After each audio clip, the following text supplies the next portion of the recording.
What's going on? This is Kareem from DJbooth.net, and I'm here in the lab to give you guys a quick rundown video review on the new Pioneer S-DJ80X active reference monitors.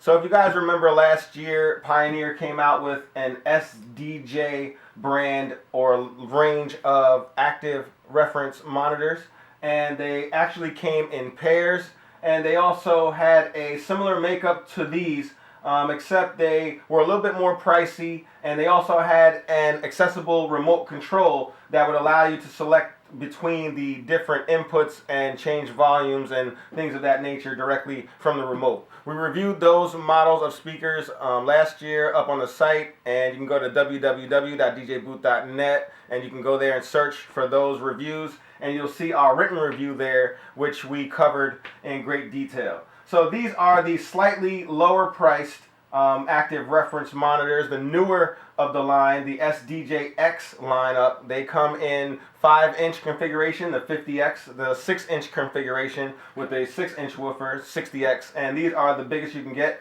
the S-DJ80X. As you can see, each speaker will need its very own power source, because there is an internal amplification system, an A/B amp. These are bi-amps, so it's 2 amps, one to power your tweeter for your highs and another to power your woofer for your lows. Okay, so first up with construction, you have a very, very solid wood construction all the way around, really thick. You can see from the back that it goes all the way around the enclosure of the full speaker. On the front you have like a polymer shroud, but it's very, very durable, very strong. You have these cool looking 8-inch cones with a stippled type feel to them, a nice texture on the front. Up here you have an active light. This will let you know whether the speakers are on or off. It also goes off when you're in standby mode. We'll get to that shortly. You have your tweeter up at the top, and then you have your bass port for your air right here on the bottom. On the rear, you have a metal plate on the backing. You also have a volume control level knob along with a high filter level adjustment. You can have that at +1, 0, -1, or -2 dB.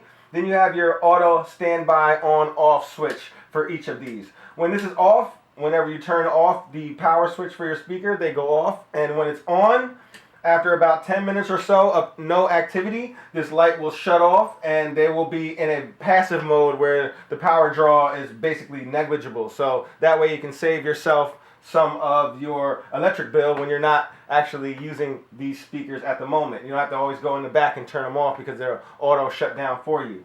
And then as soon as they get a fresh set of instructions or some more sound going through them, they will automatically turn back on and they'll start playing the tunes. Next up, you have all of your inputs in this input section. You have your RCA, TRS, and XLR, which we have plugged in right now, and that will cover most of your devices that you have out there. Unfortunately, there's no way to switch between these different inputs, so you'll have to actually manually plug them in or unplug them when you're ready to switch between your different style of inputs if you had multiple devices. Whereas on the S-DJ line of Pioneer speakers, again, they had a remote where you can plug in 3 different devices at the same time, and you can just switch and select which device or which input you want it to play. But here, you'll have to actually go around the back and take it out and reconnect it. That's basically my only minor gripe from these speakers, but there it is. Next up, you have your on-off power switch, and then you have a voltage selector for your different regions. That's the 100, 120, or the 220, 240. And then you have your standard AC in, that's a computer style socket plug. So on the construction, very good. Once again, you have very durable, they're pretty heavy, they're very hefty, and they're definitely going to last, and they're going to produce really nice sound. So more on the sound quality. These are known as active reference monitors, but in all actuality, the sound isn't really flat enough to serve as a real serious production style monitor. Instead, you have a more round and more full type sound, which is more conducive to your DJ needs and some of your production needs. Maybe some of your more bass heavy style production could still work on these. But overall, you have a more of a loudspeaker and a monitor type hybrid sound mixed into one, but it's more on the full side because these 8-inch woofers really deliver a lot of bass. So for an 8-inch woofer, you're getting a lot of thump, you're getting a lot of bang, And your mids and your highs don't really suffer for it, but they're not as pronounced. The sound really sounds nice and full though when you're playing your music for DJ needs. It's excellent.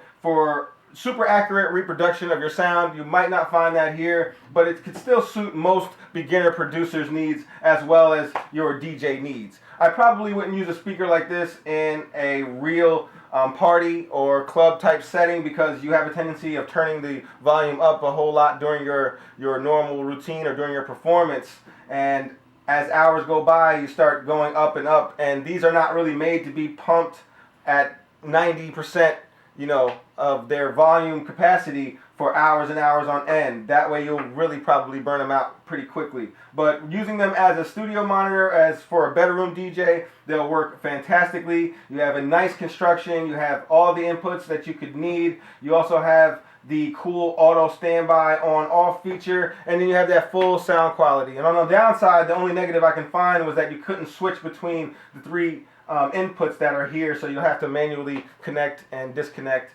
the inputs as you see fit. So for more on the full written review, you can head on over to www.djbooth.net/DJS. Thanks for watching.